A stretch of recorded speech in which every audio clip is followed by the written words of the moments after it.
mengajarkan apa yang tidak diajarkan rasul-rasulku.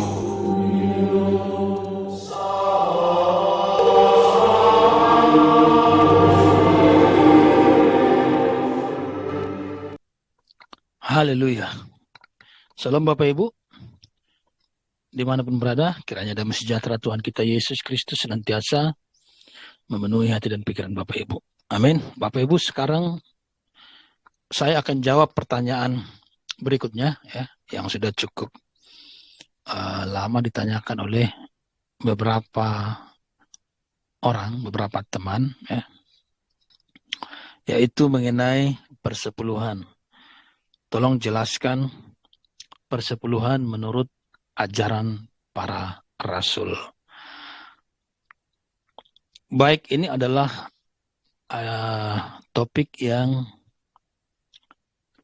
kalau di tahun-tahun kemarin ya, topik yang sangat sensitif. Topik yang sangat sensitif. Nah, tapi Bapak Ibu, karena kita sudah sangat dekat kepada peristiwa kedatangan Tuhan kita, saya ingin supaya kita benar-benar berdiri dalam ajaran yang rasuli, ajaran yang kekristenan yang original, yang berasal dari para rasul, bukan berdiri di atas ajaran yang berasal dari organisasi gereja, ya, organisasi gereja. Nah, saudara, mengenai persepuluhan ini, ya, mengenai persepuluhan ini, ada beberapa hal yang harus kita sadari, yang harus kita ketahui. Yang pertama, bahwa persepuluhan itu merupakan kebiasaan yang berasal dari zaman yang sangat purba. Kebiasaan dari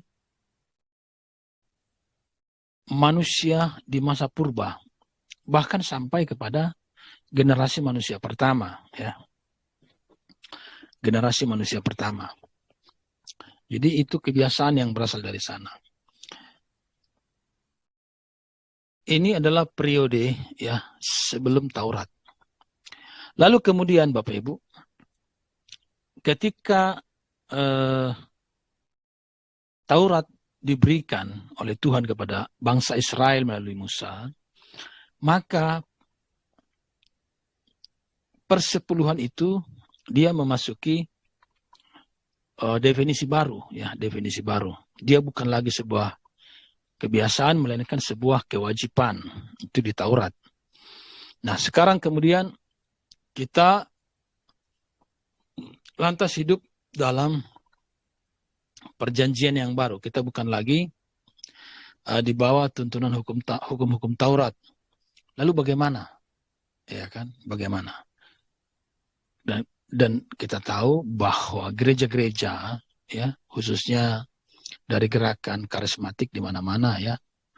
Saya juga sinode saya di sana, ya Bapak Ibu. Itu mengajarkan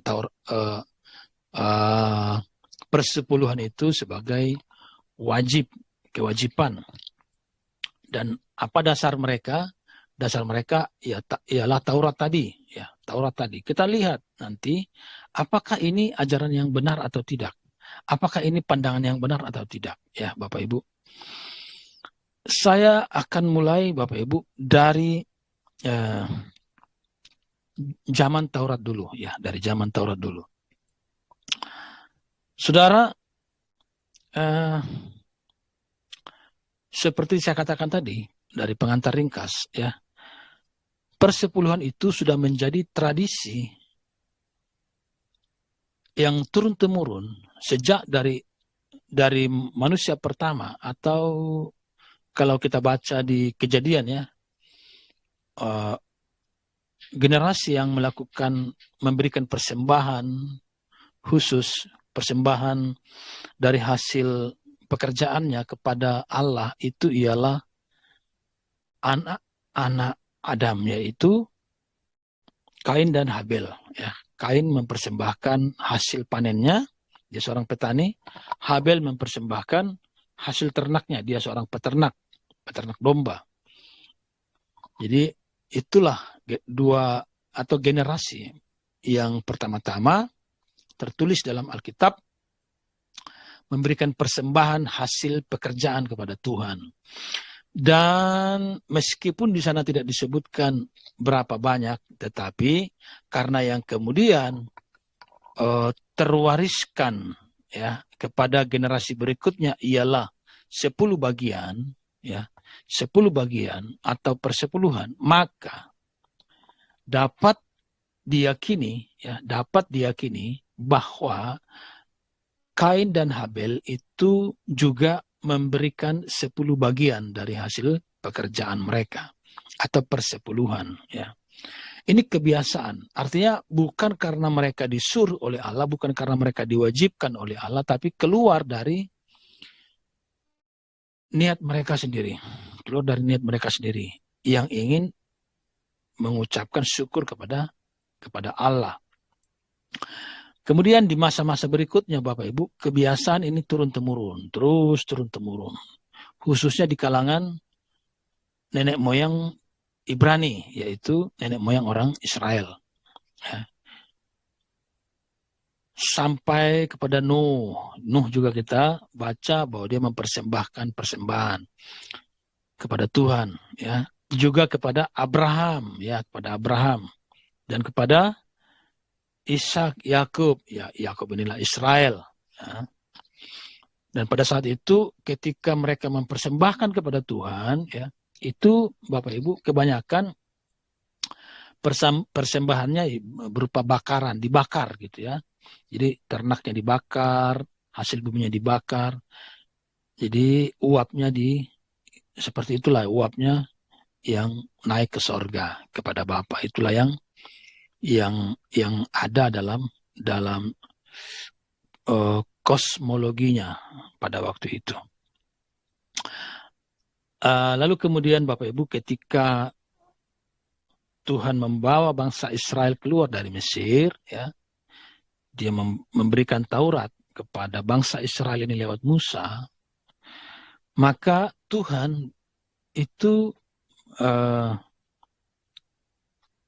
menjadikan kebiasaan persepuluhan tadi menjadi sebuah kewajiban, ya, dari kebiasaan menjadi kewajiban di dalam Taurat, Bapak Ibu, di dalam Taurat.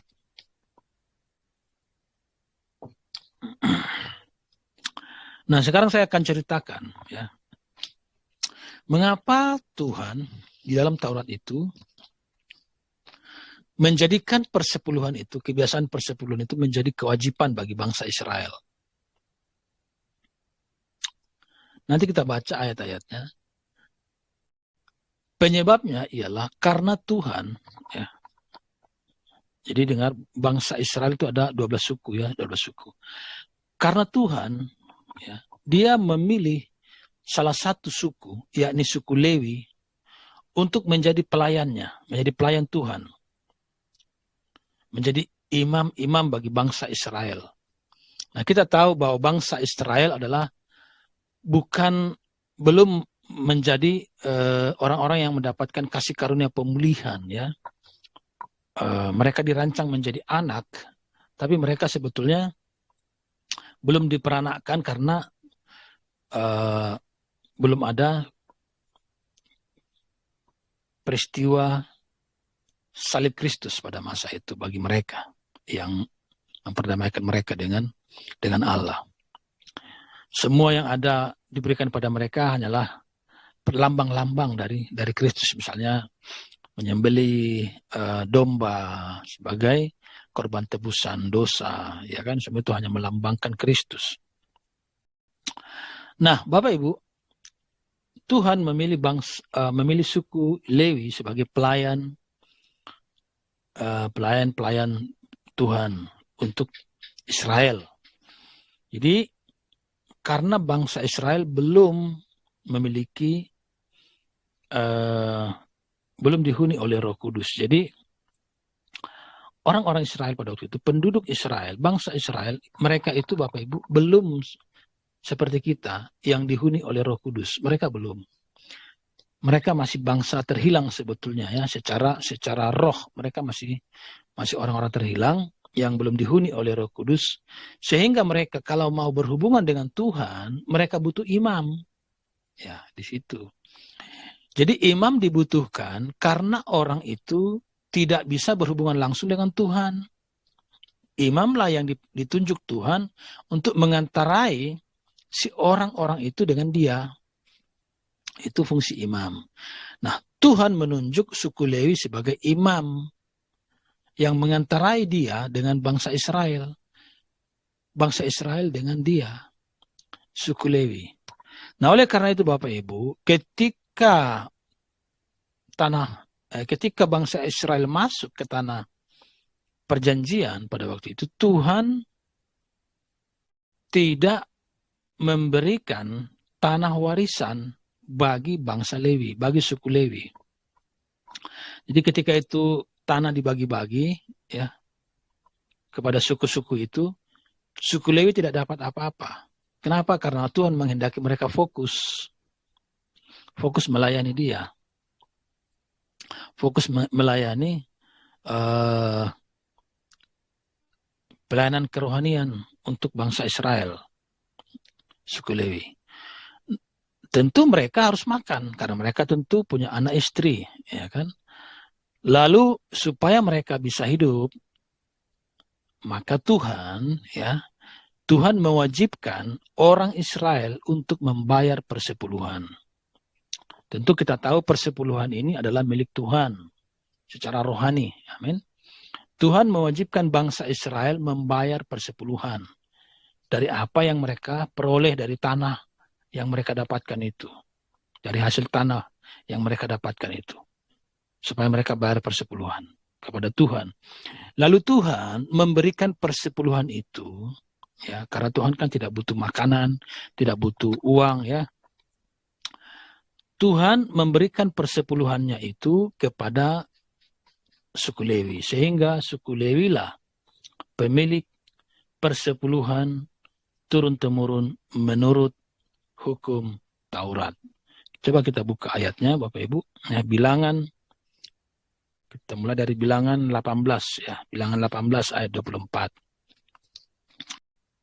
Sebab persembahan persepuluhan yang dipersembahkan orang Israel kepada Tuhan sebagai persembahan khusus, ku berikan kepada orang Lewi sebagai milik pusakanya. Itulah sebabnya aku telah berfirman tentang mereka, mereka tidak akan mendapat pusaka, mereka tidak akan mendapat milik pusaka di tengah-tengah orang Israel. Nah ini dia, Bapak Ibu. Ya, jadi mengapa persepuluhan diwajibkan dalam Taurat? Ya, karena Tuhan memberikannya kepada bangsa kepada suku Lewi sebagai biaya hidup mereka, supaya ada makanan di rumahku, kurang lebih begitu. Dan siapakah pelayan di rumah Tuhan? Orang-orang Lewi. Ya. Supaya ada makanan bagi orang-orang Lewi, Bapak Ibu, supaya mereka bisa hidup, ya. Jadi itulah latar belakang sehingga persepuluhan itu menjadi wajib dalam Taurat. Nah, itu yang pertama. Yang kedua, dari sana jelas dikatakan oleh Tuhan bahwa persepuluhan itu ialah milik pusaka suku Lewi. Itulah milik pusaka mereka. Ya. Persepuluhan menurut Taurat itulah pusaka suku Lewi. Pusaka artinya milik mereka turun-temurun sampai selama-lamanya, sampai akhir zaman. Nah, jadi Bapak Ibu, persepuluhan yang dikutip ya, semua persepuluhan yang dikumpulkan berdasarkan Taurat, ya, berdasarkan Taurat yang diwajibkan tadi, ya, semua persepuluhan di seluruh dunia ini yang diajarkan, yang dikutip berdasarkan kewajiban Taurat, dengar, itu milik pusaka suku Lewi yang di Israel sana.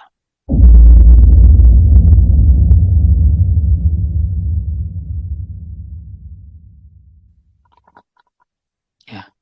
Jadi kalau saya mengumpulkan persepuluhan dari jemaat berdasarkan aturan Taurat. Artinya saya menyatakan ini kewajiban kepadamu berdasarkan ayat-ayat Taurat. Ya.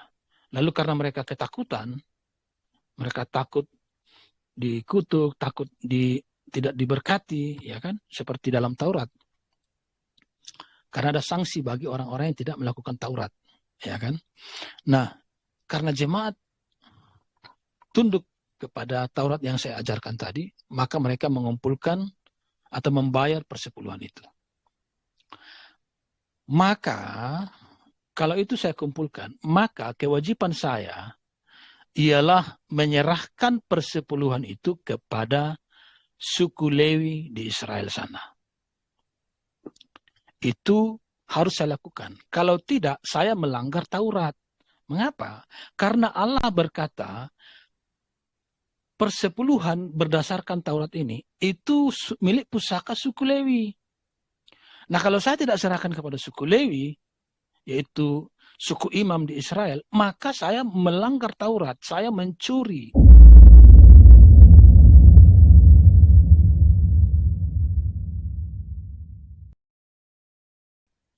Milik pusaka orang Lewi. Saya berdosa di sana, Bapak Ibu. Saya berdosa di sana karena saya melanggar Taurat dan mencuri milik pusaka orang Lewi. Itulah yang terjadi, Bapak Ibu. Ya, itulah yang terjadi. Ya, saya yakin apa yang saya jelaskan ini akan bikin gerah, ya, akan bikin gerah pengkhotbah-pengkhotbah, ya, yang selama ini mengumpulkan uang persepuluhan dari jemaat. Tapi saya harus terangkan kebenaran ini, Bapak Ibu. Supaya Bapak Ibu bisa mempersiapkan dirimu bertemu dengan Tuhan dalam kekristenan yang berdiri dalam kekristenan yang murni, yang asli, yang original, yang diajarkan para rasul Tuhan kita Yesus Kristus. Ya, Bapak Ibu. Inilah yang terjadi di mana-mana. Supaya mereka damai sejahtera untuk memakan persembahan persepuluhan jemaat itu, apa yang muncul kemudian? Apa yang mereka katakan kemudian? Maka mereka berkata, atau maksud saya pendeta-pendeta ini berkata, ya kitalah suku Lewi. Lalu mereka mengklaim bahwa mereka adalah orang Lewi. Ya, keluarganya adalah keluarga Lewi. Pertanyaannya, betulkah ada suku Lewi di antara orang Kristen? Bapak Ibu, tidak ada Lewi di antara kita.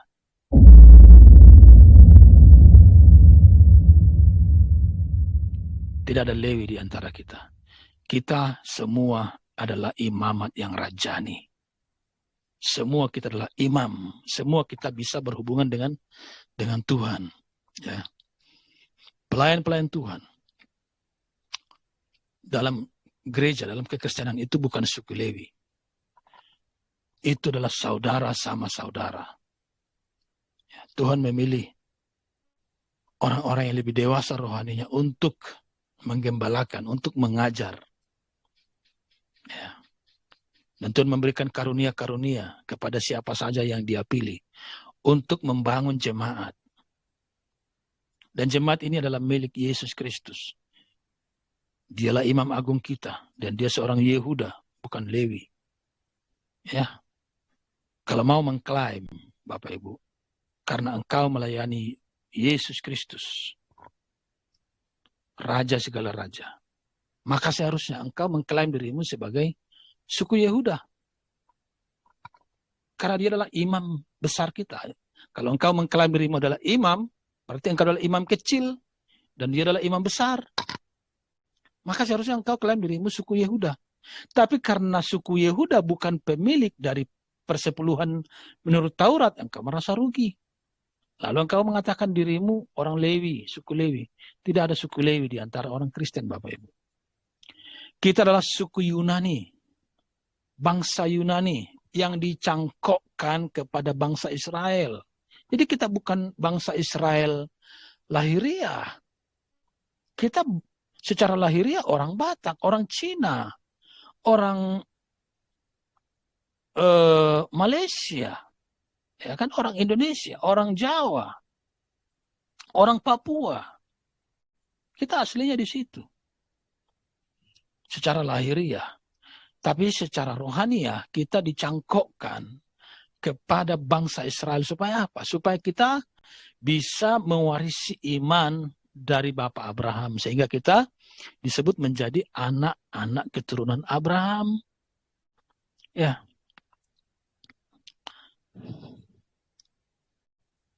Jadi Bapak Ibu,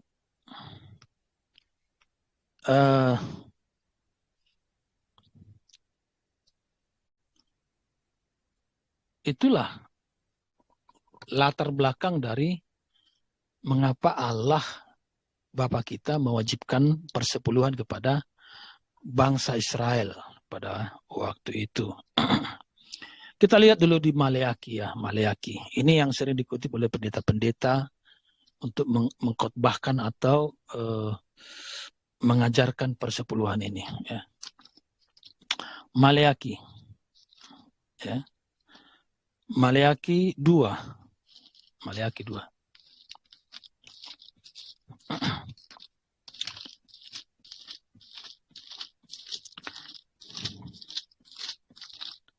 Maleaki 2 ayat 4 sampai 5.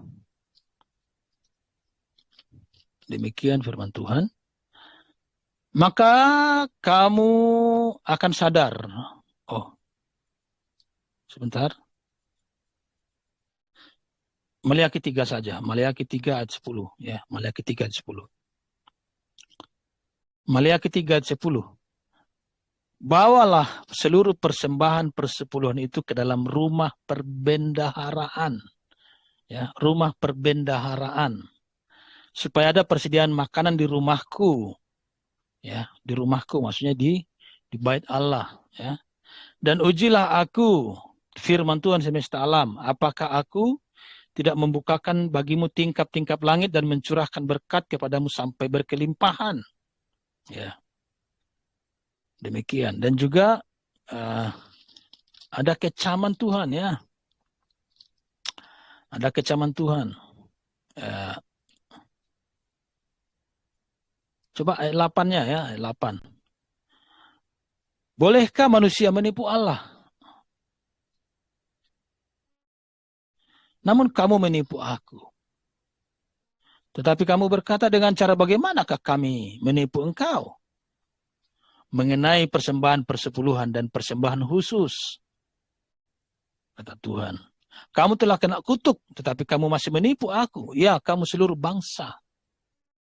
Maksudnya di sana seluruh bangsa Israel, Bapak Ibu. Nah, jadi saudaraku yang terkasih, ya. Kitab Maleaki ini adalah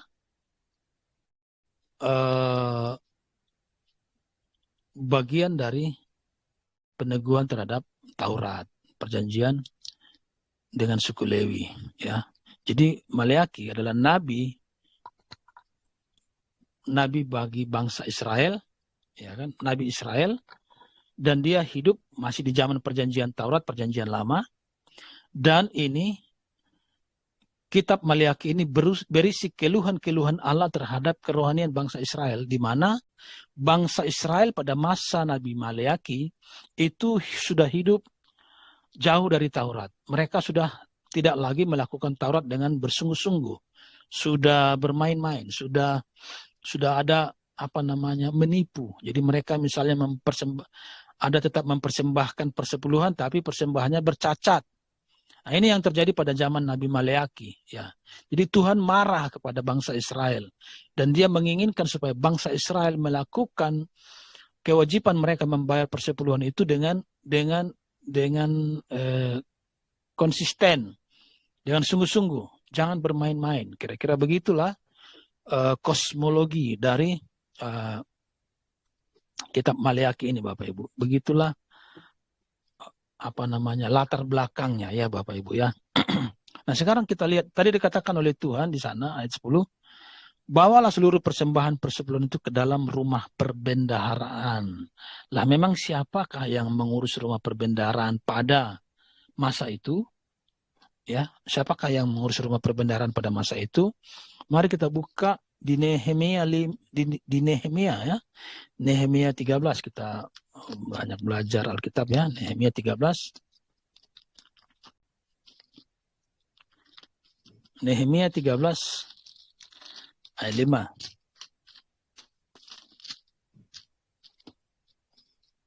Saya bacakan buat kita, perhatikan Nehemia 13 ayat 5.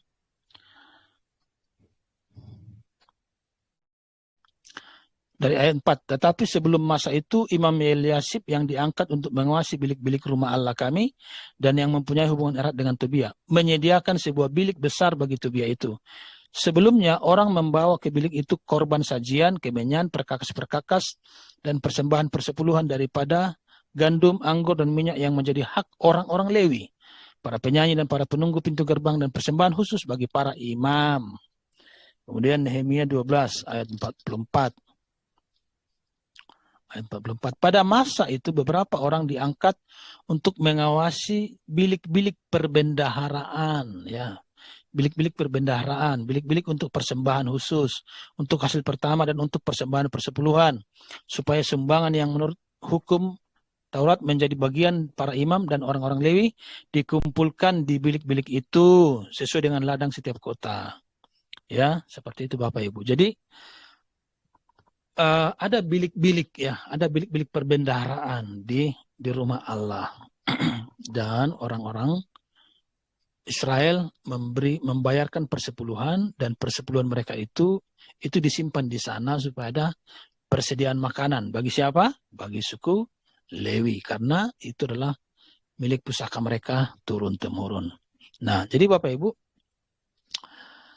kita kembali ke Maleakhi tadi ya. Kita kembali ke Maleakhi, kita lihat betulkah Allah marah kepada bangsa Israel pada waktu itu karena mereka tidak sungguh-sungguh dengan persepuluhan itu. Mari kita buka dulu Bapak Ibu Maleakhi 2 ayat 4 sampai 5. Maleakhi 2 ayat 4 sampai 5. Maka kamu akan sadar bahwa kukirimkan perintah ini kepadamu supaya perjanjianku dengan Lewi tetap dipegang, firman Tuhan semesta alam. Perjanjianku dengan dia pada satu pihak ialah kehidupan dan sejahtera, dan itu kuberikan kepadanya. Pada pihak lain ketakutan, dan ia takut kepadaku dan gentar terhadap namaku. Oh, haleluya. Ayat 8. Tetapi kamu itu, ini maksudnya Israel ya, tetapi kamu ini menyimpang ya.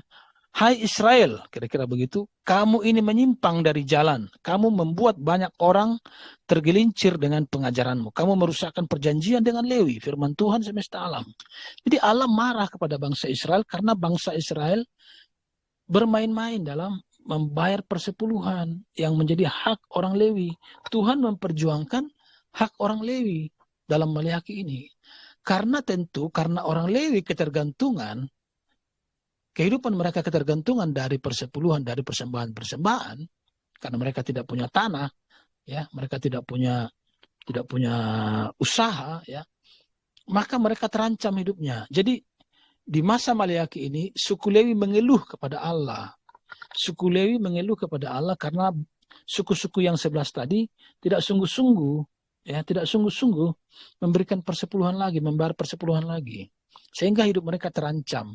Tuhan marah karena pada saat itu Taurat masih berlaku, Bapak Ibu. Di zaman Maleakhi Taurat masih berlaku.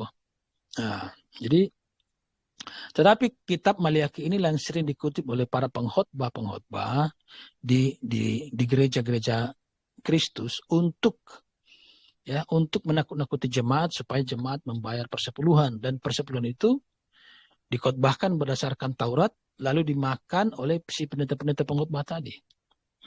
Itu mengerikan bagi saya. Mengapa? Sebab mereka mencuri milik pusaka orang Lewi. Itu milik orang Lewi, Bapak Ibu. Tidak boleh kita makan. Ya, tidak boleh kita makan.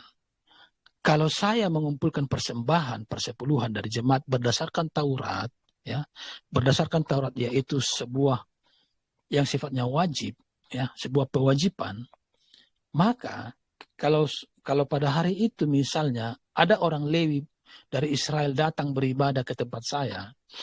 Lalu ketika selesai ibadah dia datang pada saya, terima kasih Pak Pendeta, sudah mengumpulkan persembahan persepuluhan berdasarkan Taurat yang Bapak tahu adalah milik pusaka kami orang Lewi.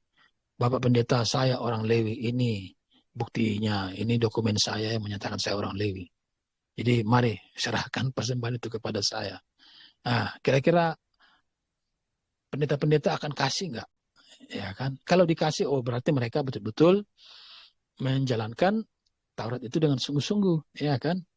Tapi kalau tidak dikasih, oh kamu siapa? Aku nggak kenal kamu. Kalau seperti itu, ya berarti dia sedang berbohong. Dia sedang memanipulasi Taurat untuk mencari keuntungan. Dan saya pikir ini yang terjadi. Ini yang terjadi.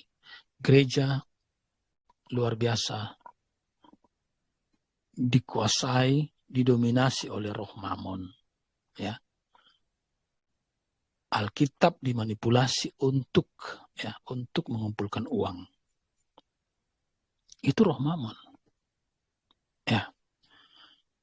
Iblis juga memanipulasi, memanfaatkan pernyataan-pernyataan Alkitab untuk menipu. Ini pekerjaan setan, pekerjaan iblis Bapak Ibu. Tidak boleh kita manipulasi. Kita harus jujur. Kalau memang kita kumpulkan persepuluhan berdasarkan Taurat, ya harus kita berikan kepada bangsa Israel, suku Lewi. Ya. Seperti itu. Jadi, ya, kemudian sekarang tentu orang bertanya, lah memang apa kita tidak diwajibkan lagi Pak? Ya kan? Apa kita tidak diwajibkan lagi untuk membayar persepuluhan itu? Mari kita buka dulu ya Galatia 3 ayat 24. Galatia 3 ayat 24. Surat Rasul kepada jemaat Galatia. Galatia 3 ayat 24. Apa yang Rasul Paulus katakan di sini dikatakan demikian Bapak Ibu.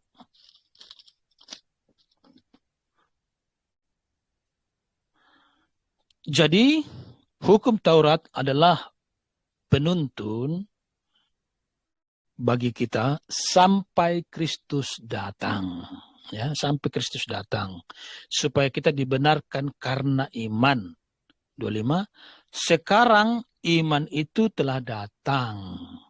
Karena itu kita tidak berada lagi di bawah pengawasan penuntun. Sebab kamu semua adalah anak-anak Allah karena iman dalam Yesus Kristus. Jadi Rasul Paulus di sini tegas menyatakan bahwa Taurat itu menjadi penuntun kita hanya sampai kepada Kristus Yesus datang pada 2000 tahun yang lalu, Bapak Ibu.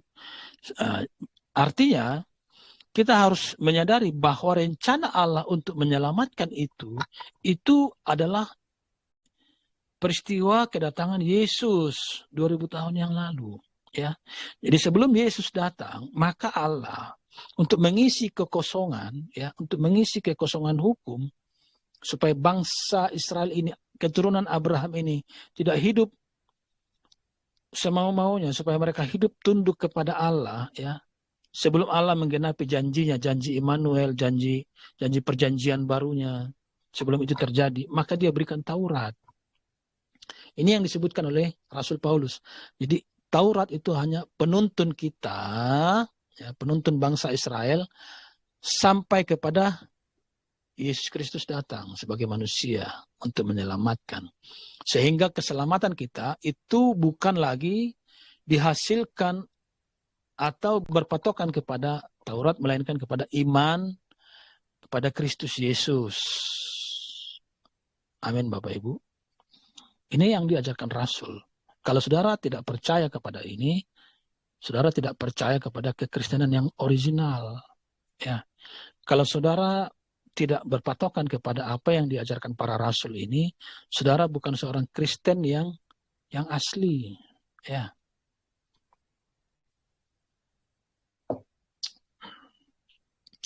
Tapi karena sudah begitu mapannya, ya, karena sudah begitu mapannya penyimpangan dalam gereja, maka ini terdengar sangat sangat minor gitu, terdengar tidak lazim, ya kan? Karena begitu kuatnya penyimpangan. Kalau dari 100 orang mengatakan 1+1 sama dengan 4, maka ketika ada satu orang berkata 1+1 sama dengan 2, maka orang yang berkata ini akan dianggap menyimpang, akan dianggap minor. Ya. Padahal itulah yang benar. Yang benar adalah untuk bagi kita, anak perjanjian baru, anak-anak Allah yang dari sorga, itu ini. Jadi kita tidak lagi hidup di bawah tuntunan hukum Taurat. Ya, tidak lagi hidup di bawah tuntunan hukum Taurat. Kalau saudara masih mau melakukan hukum Taurat, masih hidup di bawah tuntunan hukum Taurat, ada aturannya, yaitu saudara harus melakukan semua bagian dari aturan-aturan Taurat itu. Tidak boleh hanya saudara mengajarkan persepuluhan, atau saudara hanya mengajarkan sunat. Sekali saudara menghidupkan Taurat untukmu, maka seluruh perintah dalam hukum Taurat itu, yang ada ratusan itu, ya ada hampir 1000 aturan itu hidup untukmu dan engkau harus memenuhinya. Kalau enggak, engkau bercacat celah di hadapan Tuhan. Coba buka ayatnya, ya. Galatia 3 ayat 10. Karena semua orang yang hidup dari pekerjaan hukum Taurat berada di bawah kutuk, ya. Sebab ada tertulis, terkutuklah orang yang tidak setia melakukan segala sesuatu yang tertulis dalam kitab hukum Taurat. Terkutuklah orang yang tidak melakukan segala sesuatu yang tertulis dalam hukum Taurat.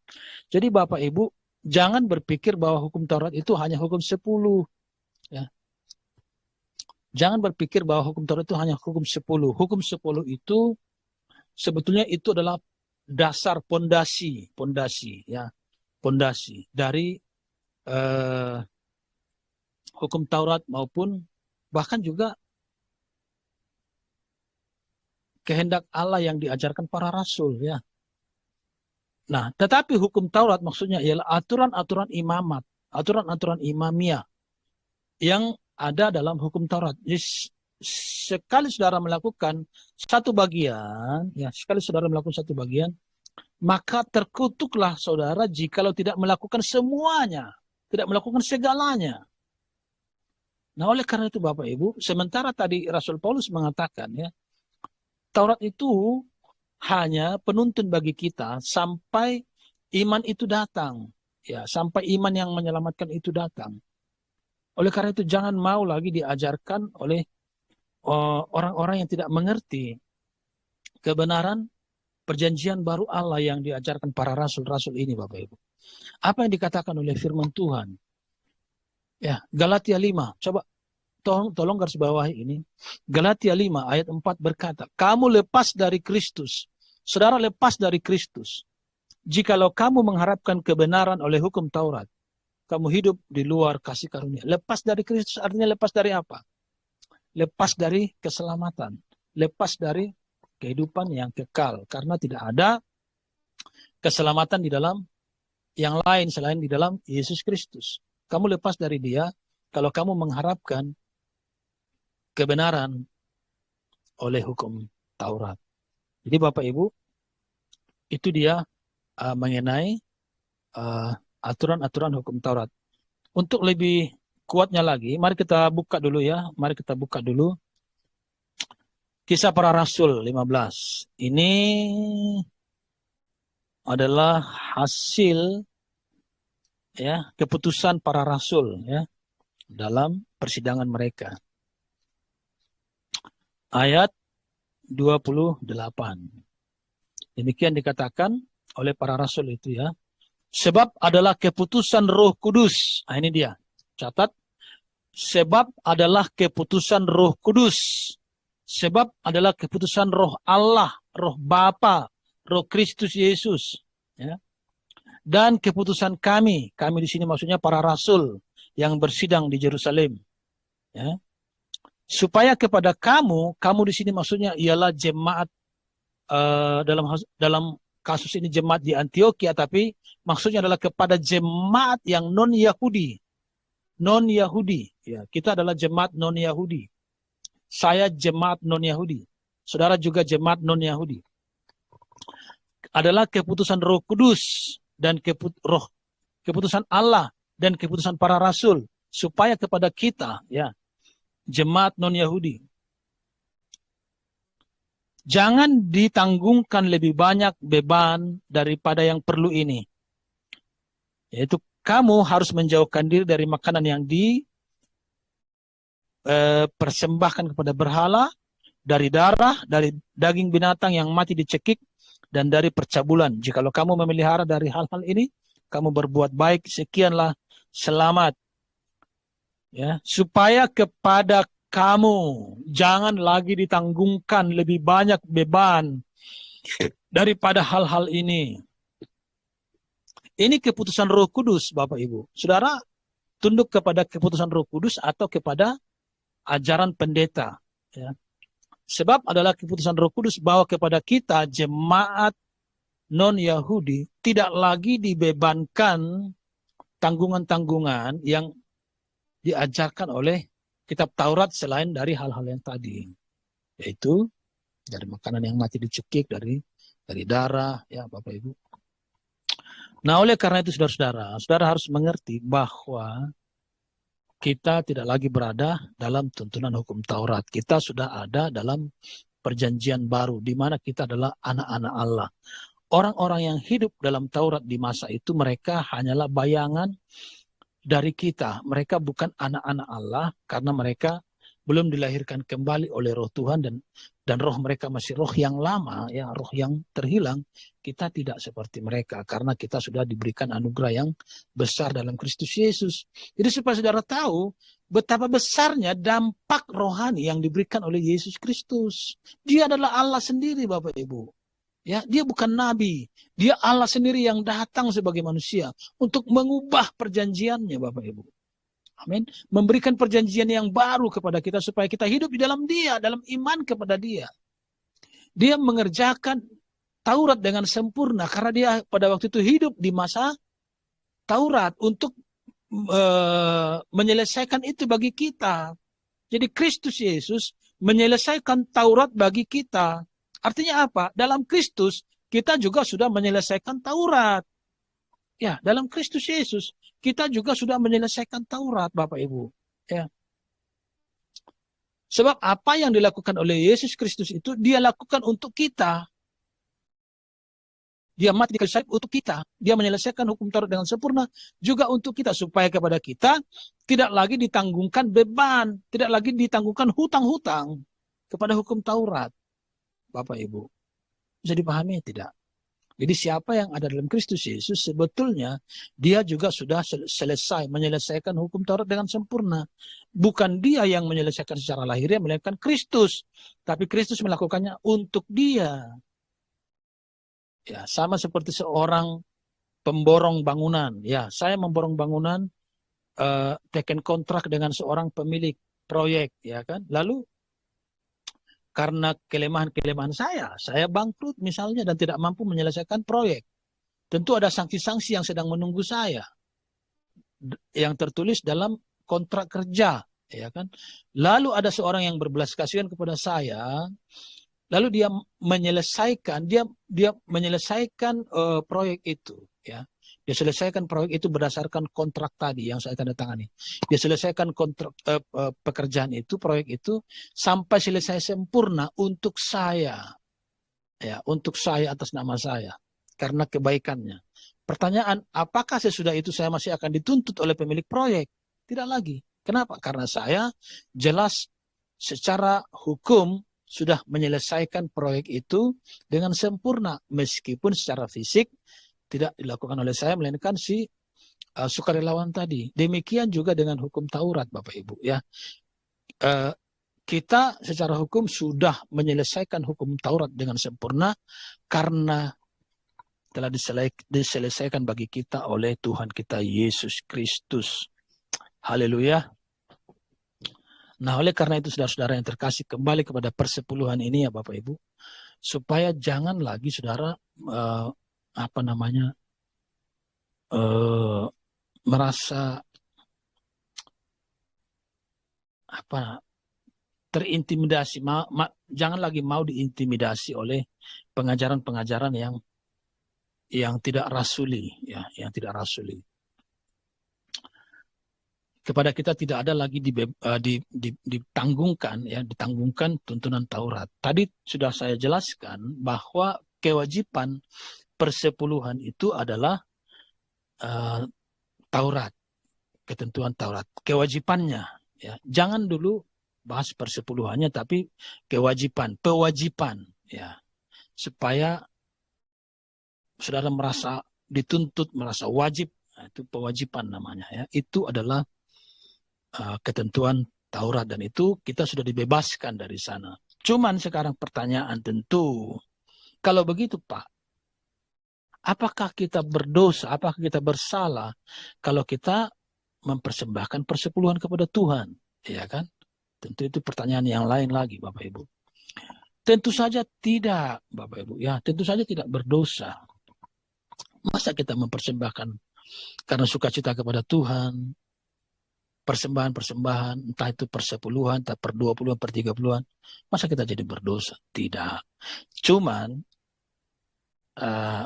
saudara, kita tidak lagi berada di bawah tuntunan hukum Taurat. Maksudnya, kalau kita memberikan persembahan persepuluhan, itu jangan lagi saudara berkata membayar atau wajib, ya. Ini yang dihentikan. Ini yang dihentikan, ya, oleh keputusan Roh Kudus tadi. Ini yang dihentikan. Sifat Tauratnya itu wajib atau membayar. Kita kalau begitu, mana yang kita anut, mana yang menjadi pedoman kita? Kita kembali kepada leluhur-leluhur sebelum Taurat, ya, kepada orang-orang pilihan Allah. Di sana ada Nuh, Abraham, ya, ada Ishak, Yakub, dan lain-lain. Mereka terbiasa mempersembahkan kepada Allah persembahan-persembahan, termasuk persembahan hasil buminya berupa persepuluhan. Coba kita lihat dulu salah satu ayatnya, Bapak Ibu, ya.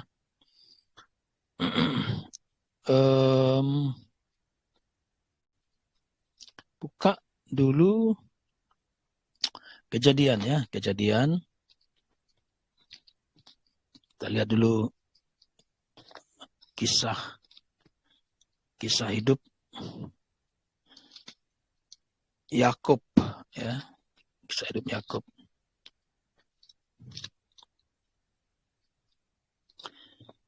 Haleluya.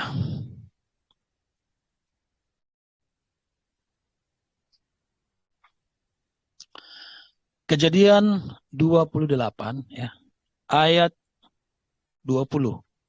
Kejadian 28 ayat 20 sampai 22. Lalu bernazarlah Yakub, jika Allah akan menyertai dan akan melindungi aku di jalan yang kutempuh ini, memberikan kepadaku roti untuk dimakan dan pakaian untuk dipakai, sehingga aku selamat kembali ke rumah ayahku, maka Tuhan akan menjadi Allahku, dan batu yang kudirikan sebagai tugu ini akan menjadi rumah Allah. Dari segala sesuatu yang engkau berikan kepadaku akan selalu kupersembahkan 1/10 kepadamu, ya. Akan kupersembahkan 1/10 kepadamu. Ini adalah nazar, ini adalah komitmen dari pribadi Yakub, ya. Jadi dia bukan diwajibkan, melainkan dia bernazar, dia berkomitmen. Karena itu Bapak Ibu, kalau saudara berkomitmen, ya, berkomitmen kepada Bapa untuk mempersembahkan kepadanya rutin 1/10 dari apapun yang saudara peroleh, itu baik. Itu baik, dan itu asal keluar dari hatimu dengan kerelaan hatimu, itu menyenangkan hati Tuhan, ya Bapak Ibu. Dan itu juga lah yang diajarkan oleh para rasul, ya. Bahkan sebetulnya bukan sekedar persepuluhan sebetulnya, ya. Ya, karena kita ini seluruhnya, seutuhnya adalah milik Allah, maka ya tidak terbatas 1/10. Tapi kalaupun Bapak Ibu punya komitmen, ya, punya komitmen untuk mempersembahkan 1/10 secara rutin, itu sangat baik kepada Allah. Kita lihat dulu cara hidup jemaat mula-mula ya, cara hidup jemaat mula-mula. Bagaimana mereka membawa persembahan. Ya. Kisah para Rasul 2. Kisah 2 ayat 45. Saya bacakan.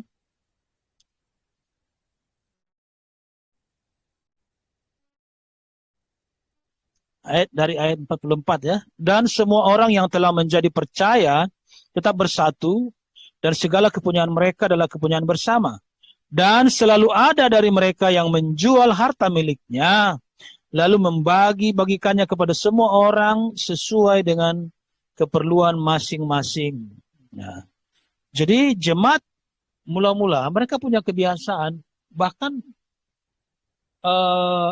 lebih dari 1/10 ya. Mereka punya kebiasaan menjual harta miliknya. Misalnya mereka punya mobil dijual, mereka punya tanah dijual, lalu hasilnya itu diberikan sepenuhnya kepada Tuhan melalui para rasul untuk dibagi-bagikan kepada orang-orang yang membutuhkan, orang-orang miskin. Nah, itu dia Bapak Ibu. Dan ini tentu keluar dari kemauan hati, dari itikat sendiri, ya, dari kehendak sendiri, dari free will sendiri, bukan dari pemaksaan kewajiban tadi, seperti yang dalam Taurat, ya. Dan inilah yang menyenangkan hati Allah, yaitu free will kita. Segala sesuatu yang kita lakukan, yang besar untuk Tuhan, yang baik untuk Tuhan, itu keluar dari free will, dari kehendak kita sendiri. Itulah yang menyenangkan hati Tuhan, dan itulah yang sesungguhnya yang Dia cari, yang diharapkan ketika dulu Dia menciptakan manusia. Itu supaya kita menyembah Dia, supaya kita memuja Dia, supaya kita berbakti kepadanya dengan segenap hati, dari hati, ya, dari hati. Kalau tidak dari hati, Tuhan tidak berkenan, Bapak Ibu. Amin. Jadi Bapak Ibu, Tuhan mengembalikan persembahan-persembahan itu kepada basicnya, yaitu dari hati, dari kemauan hati. Amin, Bapak Ibu, dari kerelaan hati. Coba kita lihat dulu 2 Korintus 9. 2 Korintus 9 ayat 6 dan 7. Camkanlah ini, kata Rasul Paulus. Camkan maksudnya ingat ya, ingat baik-baik, tanamkan dalam pikiranmu, dalam hatimu. Camkanlah ini, orang yang menabur sedikit akan menuai sedikit juga, dan orang yang menabur banyak akan menuai banyak juga. Hendaklah masing-masing memberikan menurut kerelaan hatinya. Jangan dengan sedih hati atau karena paksaan atau karena kewajiban. Sebab Allah mengasihi orang-orang yang memberi dengan sukacita. Bapak Ibu, inilah pondasi kita dalam mempersembahkan persembahan kepada Bapa, kepada Allah kita. Yaitu kita mempersembahkannya dari kerelaan hati. Bukan karena terpaksa, bukan karena Taurat, bukan karena diwajibkan, melainkan dari kerelaan hati, dari komitmen, ya, seperti Abraham, seperti Yakub tadi, Bapak Ibu. Amin. Ya, oleh karena itu, jangan pula jadi, kalau begitu, mulai hari ini saya persembahkan Rp2.000 saja tiap bulan, ya kan? Ya kalau memang itu yang saudara rela, ya berarti segitulah kelas saudara, kerelaan saudara kepada Bapa, rasa syukur saudara kepada Bapa. Ya. Dan itu jelas menunjukkan siapa sebetulnya engkau, bagaimana sebetulnya sikapmu kepada Bapa, apakah dia adalah ayahmu atau bukan, kan seperti itu ya. Nah, jadi Bapak Ibu ya, dikatakan tadi oleh Tuhan kita, ini sama dengan yang dikatakan Tuhan di kitab Maleakhi tadi yang sudah kita baca ya. Orang yang menabur sedikit akan menuai sedikit juga, dan orang yang menabur banyak akan menuai banyak juga. Tadi dikatakan di Maleakhi, dan ujilah aku, apakah aku tidak akan membuka tingkap-tingkap langit. Itu kata Tuhan di Maleakhi. Dan di Korintus ini, Rasul Paulus juga mengatakan hal yang sama dengan kalimat yang berbeda. Jadi saudara-saudaraku yang terkasih, ketika engkau memberikan kepada Bapa persembahan-persembahan yang keluar dari hatimu, yang keluar dari kerelaan hatimu. Dengar, ketika engkau memberi banyak, engkau akan menuai banyak. Ketika engkau menabur sedikit, engkau akan menuai sedikit. Ada orang yang anti persepuluhan, mengecam ayat ini, itu keliru Bapak Ibu. Jelas bahwa ketika kita bermurah hati, Tuhan lebih bermurah hati kepada kita. Tapi jangan jadikan ini menjadi semacam bisnis ya. Jadi strategi bisnis supaya aku punya banyak uang, biarlah aku berikan persembahan. Itu motifnya nanti bukan lagi kerelaan hati, melainkan mengejar perolehannya. Ini yang keliru. Ini namanya jadi bisnis investasi. Ya, dan itu kan diajarkan juga kan mengenai persepuluhan ini, investasi. Jangan ke sana. Tapi camkan saja di pikiran. Ketika engkau bermurah hati, engkau tidak akan berkekurangan. Bahkan Tuhan akan memberkati pekerjaan saudara. Amin Bapak Ibu. Jadi saudara-saudara, tidak terlarang ya. Tidak terlarang bagi saudara, bagi kita untuk membawa persembahan kepada Bapa, kepada Allah kita, kepada Bapa kita. Berapa banyak pun itu. Entah itu persepuluhan. Ya, kita ambillah persepuluhan ini karena ini adalah tradisi yang sangat baik dari zaman sebelum Taurat ya. Jumlah persepuluhan. Ini boleh kita pakai jadi pedoman kita, patokan kita, patokan minimal kita ya. Atau kita mau persembahkan 90% juga dari penghasilan kita, tidak apa-apa. Ada orang yang karena punya penghasilan besar, misalnya dia punya penghasilan per bulan itu misalnya 1 miliar, ya kan? Sementara kebutuhan dia merasa cukup dengan hanya puluhan juta, lalu dia mempersembahkan 90% dari penghasilan dia, misalnya 900 juta. Dia persembahkan karena dia butuh hanya puluhan juta saja. Karena ketika dia persembahkan 900, tentu dia masih punya 100 lagi. Jadi dia merasa sudah cukup. Lalu dia persembahkan yang 900. Itu baik dan dia pasti, yakinlah, dia pasti akan semakin memperoleh berkat material, ya, berkat jasmania dari Tuhan. Karena Tuhan sudah berjanji dengan hal itu. Karena Tuhan itu adalah raja, ya. Ketika engkau memberikan sesuatu kepada raja, oh jangan kira raja akan tinggal diam. Dia akan mengutus, ya, akan datang truk-truk ke rumah Anda. Karena dia akan malu. Seorang raja akan malu ketika dia menerima sesuatu dari seseorang, ya. Menerima sesuatu dari seseorang, orang itu tidak memperoleh kemurahan hatinya. Raja akan malu. Itu karakter seorang raja. Bapak kita adalah raja segala raja. Amin Bapak Ibu. Nah, kemudian pertanyaan tentu, kemana kalau kita persembahkan kepada Tuhan, kemana kita membawanya, kemana kita menyerahkannya secara lahiriah. Ya, Bapak Ibu, tentu ke ladang Tuhan. Amin. Ke ladang Tuhan, kepada orang-orang yang bekerja di ladang Tuhan, persembahkan itu ke sana, berikan itu ke sana. Tapi kalau saudara bertemu dengan orang yang memaksakannya berdasarkan Taurat, sebaiknya saudara jangan ikuti kemauan dia, karena dia sedang memanipulasi Taurat untuk memperoleh keuntungan. Tapi jikalau engkau misalnya melihat ada pengerja-pengerja Tuhan yang membutuhkan biaya karena dia kekurangan, penginjil barangkali, ya, berikanlah kepada mereka, serahkanlah kepada mereka persembahanmu kepada Tuhan itu. Juga kemana lagi selain ke situ? Kepada orang-orang miskin, orang-orang yang membutuhkan. Tuhan Yesus berkata, kalau engkau memberikan orang miskin makan, engkau memberikan mereka minum, engkau memberikan mereka pakaian, engkau sedang memberikannya kepada Yesus. Jadi artinya apa? Apa yang kita berikan kepada mereka yang sedang membutuhkan, ini sedang kita berikan kepada Tuhan. Amin Bapak Ibu. Jadi bagaimana cara kita mempersembahkan kepada Tuhan? Tentu tidak dengan kita bakar lagi seperti zaman dulu ya. Karena kita tidak mungkin kita bakar uang, apa gunanya kan seperti itu.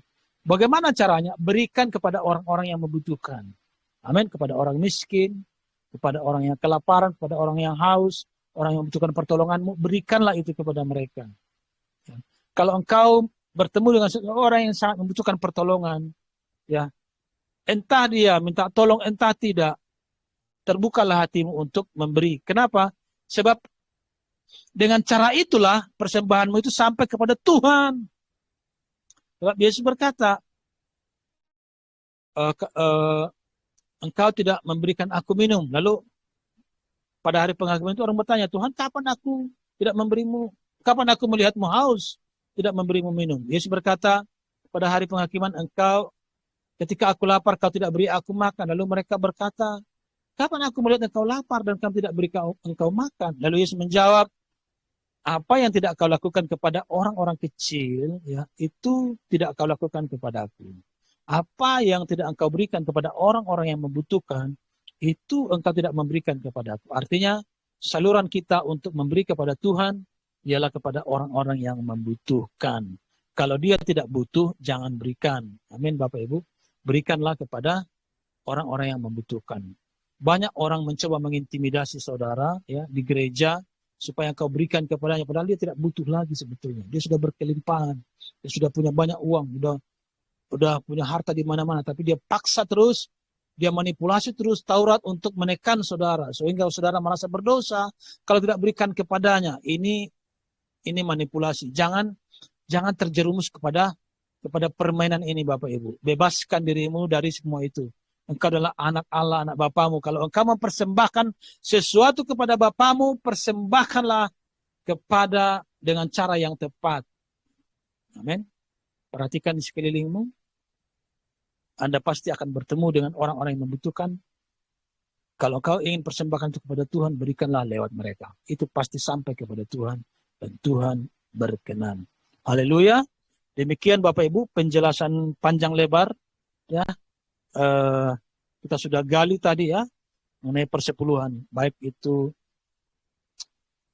latar belakang tentang kewajiban persepuluhan itu dalam Taurat dan juga mengenai ajaran yang rasuliah, ajaran kekristenan yang asli yang diajarkan para rasul mengenai persembahan persepuluhan ini.